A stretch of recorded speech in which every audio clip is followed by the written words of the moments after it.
Welcome back to the Malted Man Cave. Tonight, Dave and I are going to be reviewing a whiskey from the Beast of Dufftown. Coming up.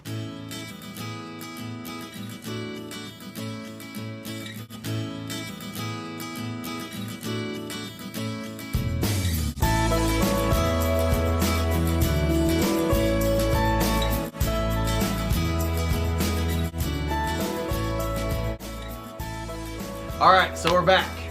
So tonight, we're going to be doing, as I said before, a whiskey from the Beast of Dufftown, which is also known as Mortlach. So Mortlach is known for just being this rich, full-bodied, meaty, sherried whiskey that people either love or kind of hate it. And I'll get into a little bit of why a little bit later on. Is it the sherry? That's just why you don't like it. Although Dave, when he was drinking this before, he actually said, "Yeah, pretty good." Yeah. So we won't ruin the end. Of 97. I'm just kidding. Would be shocked. So Mortlach has kind of a very unique setup in their still room. They have 6 total stills, and it's kind of all connected in like a weird, odd way. And they have 6 stills that all run, and they have one of the stills called a wee witchy. The wee witchy. Which condenses the faints even more so than I think is usual. And the end result is that Mortlach is distilled 2.81 times. So whatever they're doing, I like Mortlach a lot. And the other 2 distilleries that I know of that are distilled 2.8 times are amazing. Because Springbank is distilled 2.8 times, and Ben Rene's, which actually I've never had, so I can't really say that, but I know it's really good. And actually, I take it back. Ben Rene's is in a lot of Compass Box blends, and I really love Compass Box because they use Kleinlich, Ben Rene's, and a lot of other good stuff. Is Mortlach named after a loch named Mortlach? Actually, I was just reading about this earlier. Mortlach was named after, I think it was like a church. Is it Mort death? Person? Yeah, I think so, but I don't think that's or I don't think that's why, like, the derivative of that is the death lock. So I'd like to prefer to think of it as that. I'll buy it if it's that. I doubt it. For $130 and it's sherry, no, you're not. Don't lie. So again, we're drinking Mortlach Rare Old, and so Mortlach for the longest time was very, very hard to get. They were in a lot of blends, and the single malts were either really expensive or just very elusive, and it was kind of this cult following for just like real whiskey geeks, or at least in their mind, in my mind, like, oh, this is the special secret that only we know about. Yeah. But anyways, they finally are coming out with some official bottlings, and Mortlach Rare Old is one of them. Unfortunately, they're pretty pricey, and this is a good whiskey, and I'm not going to ruin anything. But for $130, I wouldn't pay that again, I don't think. But without further ado, is that how much it would be in a store, or is that how much, because it's so rare, you can't find it in a store, so it's always second-hand market? Or I mean, I think everything that we get here in the States is always second-hand. There's at least one person with the shipping and one middleman, at least in there with their hand in the pot. But another real quick fun fact before we stop blabbering and get into whiskey is that one of the reasons for these meaty, kind of sulfury notes is that with that unique 2.81 distillation and the wee witchy and the 6 stills all mixed up and go into different ones, is that it's a really quick process with the distillation cuts and how they do it, and there's no time for air rest so that the copper gets dried and gets an air rest. So for whatever reason, with it's continually going and no air rest, there's not quite as much copper interaction for that catalytic conversion as there is with a lot of other distilleries. And actually, one of the reasons that copper is used is because copper in that catalytic conversion somehow gets rid and smooth out and roughs out those meaty, sulfury, kind of volatile notes. But so that's why I say people either love or hate it. Yeah. I think it's like an acquired taste, just like the first time you take beer, drink beer. Is that some people, I guess, love it, but most people don't. So, without further ado, let's pour some whiskey. Sounds good, my man. I'm gonna pour it all in.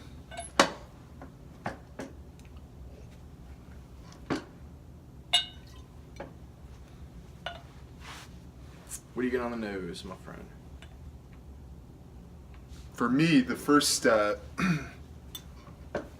what triggered right away was and I don't really like eating them, but I guess they make better pies. But like a green tart apple, just a very tart, not it's. I mean, it's a little sweet, but it's not that apple sweetness. That it's more of on to my next one, which would be like a little bit of cinnamon. I thought of lemon drops when I first smelled it, and then of course the sherry. I could tell right away I was gonna love it. No, I'm just people who maybe have not watched any of our other videos and are just watching this for the first time. Dave has given some sherried whiskeys decent scores, but he typically leans towards the bourbon and bourbon matured scotches and now peated as well. I'm into sherry. Just he just thinks chocolate and dark fruits and all that delicious goodness is just disgusting. Yeah, it's terrible. It's terrible. And then my last nosing would be, it reminds me of walking out of the men's shower room to the YMCA pool. Really? Yeah, it's just a very distinct public pool smell, which is it's not bad. I always say that when I feel like I'm downing it, but I'm not. It's a good memory, it's a good thing. It's sense of smell that's your strongest memory, as far as I believe so. I should know this because I'm a counselor and have a master's degree and have taken tons of neurological. I think that's neuroscience. Yeah, I think classes. It's the sense of smell that's the most. Obviously, when you think back, a lot sense. of times when you smell stuff, it brings back. It just those memories come flooding back. So I think you're probably right. I should know that. Well, anyways, that's what it reminds me. How about you on the nose? So I get a little bit of oak, slightest bit of milk chocolate. It's not real creamy. It's not real rich. It's just a little bit of like a hint of milk chocolate. Tad bit of floral, not very strong. Lilies is my closest guess. And then this is kind of where the meaty, kind of hearty Mortlach notes come in. And I smell, for me, it's like truffle oil / olive oil. Some kind of just truffle oil, olive oil. Then I get biscuits and honey. That's the kind of the sherry, and the cereal notes start coming in with a little bit of the biscuits and honey. Orange juice. Yeah, I saw your note. Not that we have notes, but almost like you put your nose and you like that pulpy orange juice. Now, obviously, nowhere near as strong as like if you were to smell orange juice, but a little hint of that. Yeah. It's amazing how your mind can actually put the pulp into the smell. Mm-hmm. The texture, which obviously I'm not yeah. experiencing. Yeah, but still, but it feels like you would. Yeah. Light plums, red apple peels, kind of all probably from the sherry interaction. A little bit of peanuts, and lastly, just a little bit of that sweet hay maltiness. So, what do you got on the palate?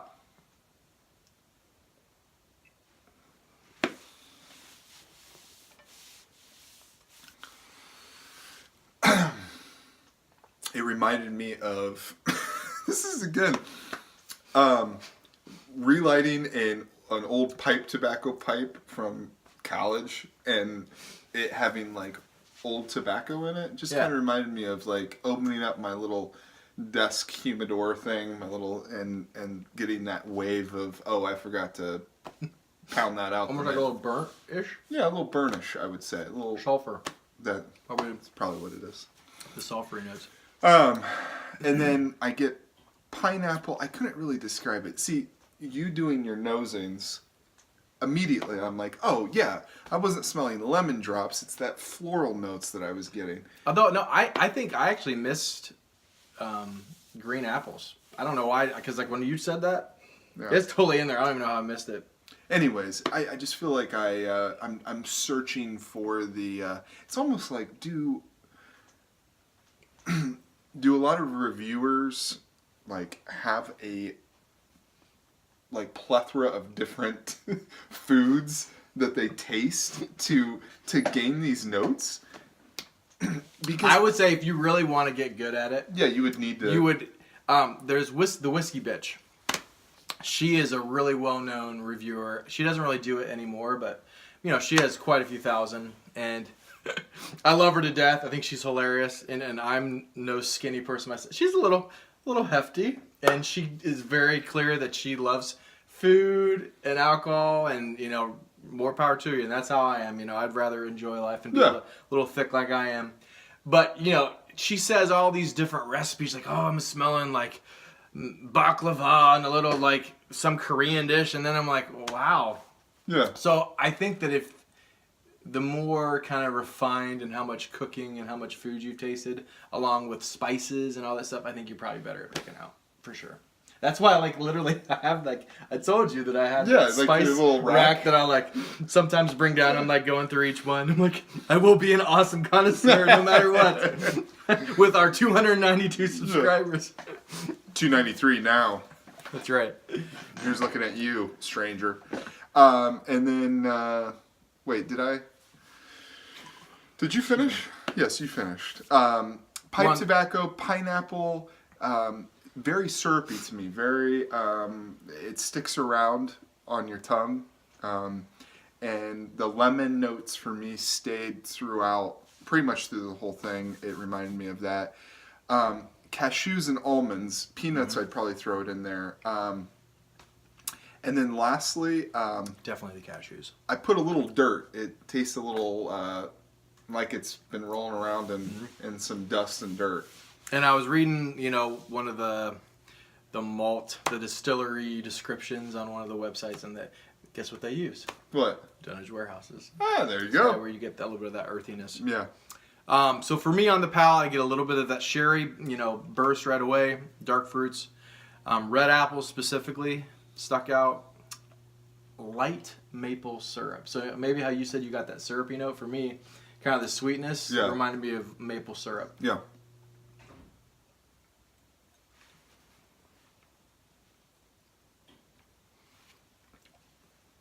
Again, a little bit of milk chocolate.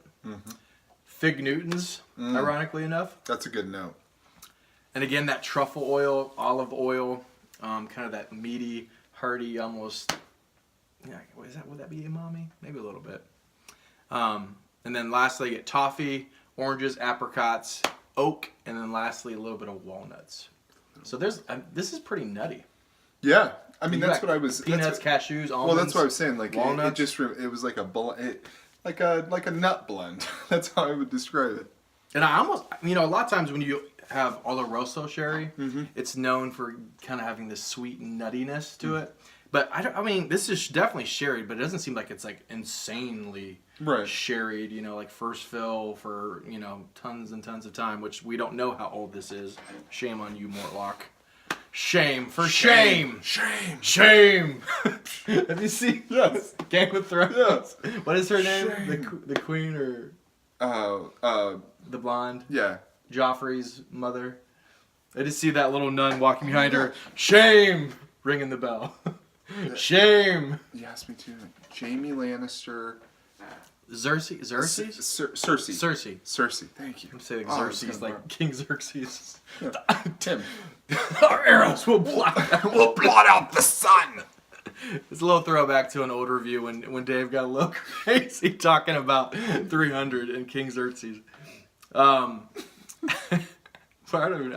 completely lost my thread. I don't even know what we're talking about. Is it my turn? We're to the finish. What'd you get on the finish? No, I was talking about the nuttiness. Oh, yeah. But I think a little bit of that nuttiness somehow is coming from the 2.8 distillation, kind of the not quite as much copper contact, which I kind of talked about a little bit in one of my other reviews about how flavors build up. So, yeah, it's really, really interesting. I would say that this is probably more palatable than some of the older Mortlachs. I don't think this is quite as distinct as some other ones, but you can definitely still tell there's some it's like a gateway. It's different than a lot of other whiskeys, a lot of the Scotch that I've had. You can definitely tell that, that meaty, heavy kind of truffle oil, olive oil difference there that I don't get in any other Scotch. So people either love it or hate it. So time to find out whether Dave loves it or hates it. Well, time to do my finish. It was a little bit long. Oh, yeah, we didn't do that. It was a little bit long. Well, it wasn't a little bit long. It felt long to me. Part of that was the coating that I felt like was, we're just going to polish it off. Just hold the bottle up. Someday, 20 years from now, I'm going to find Keith underneath a overpass. It already happened. Still doing. Do you want some? Still doing reviews. No, I'm good. Sorry, I forgot to offer you some. Still doing reviews. This is the most unprofessional review I've ever probably. Hey, it's Saturday night. Pour you up a little Enjoy bit. yourself.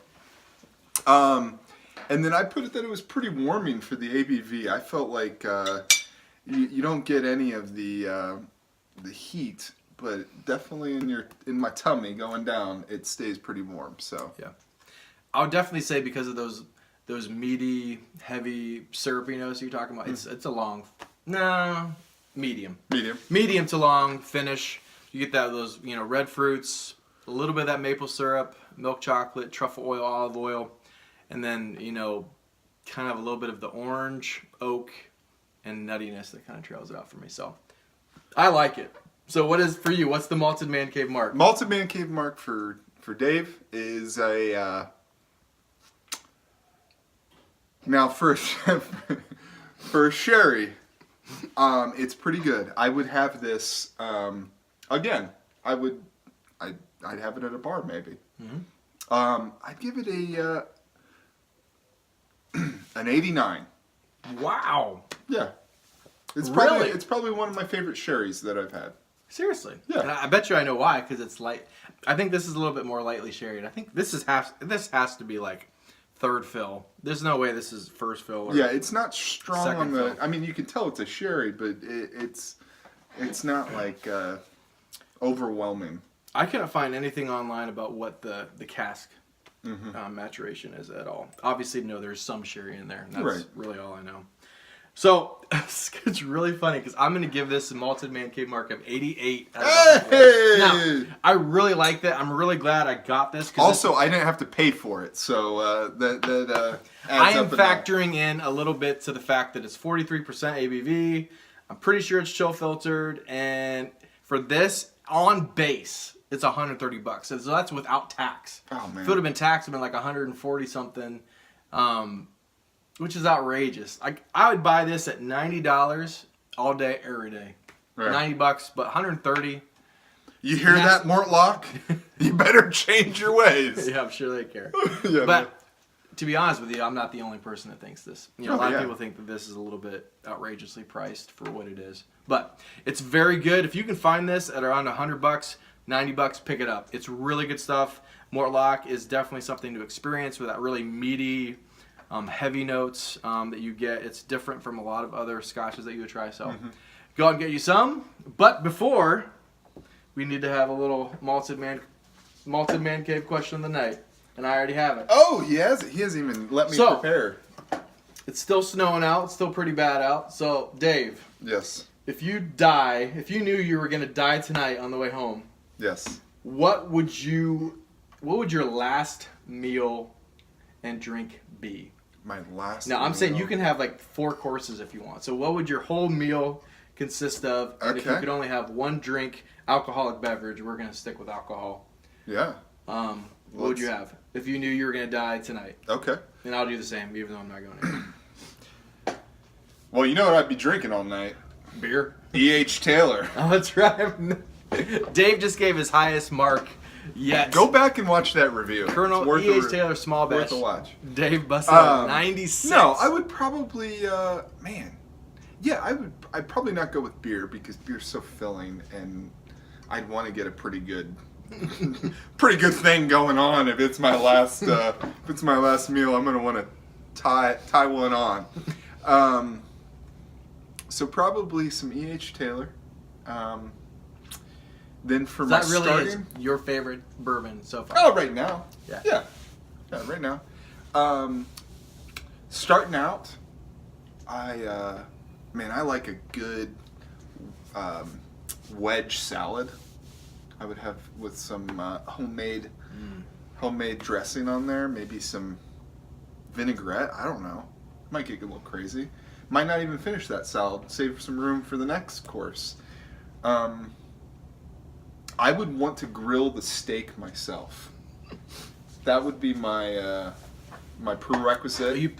I know you're pretty good. Do you fancy yourself? Do you like the way you do your steaks better than other people? Anybody? Even if you go to like Fleming's or like a really nice restaurant? Yeah, I like the way I do it. Just because I have total control over it. Yes. And I love control. So yeah. I am a counselor by day. I don't need you. I've got complete control. We got alcohol. So definitely some steak. I would say I would throw my... So I married into a family that has a very wide palate. A lot of ethnic foods, things like that. Me growing up, I was like meat and potato, like the kid from Ohio that my favorite, what I would definitely have is this dish that my mom would make, and it would be like peas, chicken, Velveeta cheese, all this stuff into this pan. Oh, Velveeta. And then you take biscuits and you put them into the madness. thing, and then you throw Velveeta on top of the biscuits, and you throw that into the oven and you bake it, and then you so you're scooping out biscuits with all this other stuff. It does sound good. It's pretty good. So that would be on the menu, and then for dessert, I love pie, so it'd have to be probably my grandmother's apple pie. Apple pie your favorite? Well, her apple pie is my favorite. So for me, if I was gonna die, knew I was gonna die tonight, and I could only pick one alcoholic drink and my meal. So for my meal, I would start off. Have you ever been to Fleming's? Yeah. I don't know. Fleming's is like a really nice. It's not like a big giant chain. I think there's probably only like 6 or 7 or 8 restaurants, and it's 5-star. I think. Think of like Smith and Wollensky. Yeah, it's really it's pretty expensive. They have these most amazing crab cakes, and it's not even the crab cakes that make them. It's just like some kind of sauce, and it's like this like orange, like red looking sauce, and it's like some kind of. Oh, I asked the guy once. They take red peppers and orange peppers and some kind of just amazing sauce. I literally, if I could eat that every day for the rest of my life, I would. And it's really not even that expensive if you just get the crab cakes. Sometimes me and Lindsay go there, just get the crab cake. And like each get like a split a steak, like have a drink or two, and have like the bread and deuces. So then, I really do like the steak there as well. Yeah. But steak pretty much anywhere where I could get a good quality steak. Yeah. Something that... Mashed potatoes. If I could, which you probably be hard pressed to get at a restaurant, but twice baked potatoes. Ooh. Yeah. Yeah. For you guys who don't know, twice baked potatoes is where you take the potato, like a baked potato, you take all like the potato out and mash it up, put like cheese and sour cream, and then you bake it. And then you put it back in like the half of the potato, like the skin, and then you bake it again with all kinds of fattening goodness. So butter. And then lastly, for my dessert, I would have, I love fondue. So chocolate fountain fondue with every type of different things to dip it in. Strawberries, crackers, marshmallows. And then lastly, what is it? Bananas Foster cheesecake. Just one dessert isn't enough. you gotta have 2. So for alcohol, now this is the toughest one. Death is gonna be like, Keith, come on, man. So, what am I gonna pick for my drink? Obviously, it's got to be a Scotch. I think I'm gonna have to say. Actually, I don't want to ruin it because I haven't reviewed it yet. Oh. You know what? Right now, and I have another whiskey that I like better than this, but I don't want to ruin it yet. Little Kleinleash 21 Cask Strength Signatory. Ooh. Thanks to Roy for Aquavitae, turned me on to that. He already knew that I was interested in like Kleinleash, and he's like, dude, if you like Kleinleash, you got to go try this. So, all right, guys. So hopefully you don't die tonight on the way home. Right? He's only had one drink so far. A little premonition. Guys, go out and get you this if you can find it for $100 or under. It is great. You might still want to pay it if you don't have a good selection around you and you want to experience Mortlach. I'm glad I paid it one time, but I'd probably want to pay more than $100 from now on. So go and get you some. Like, subscribe. Thanks for watching. launch it.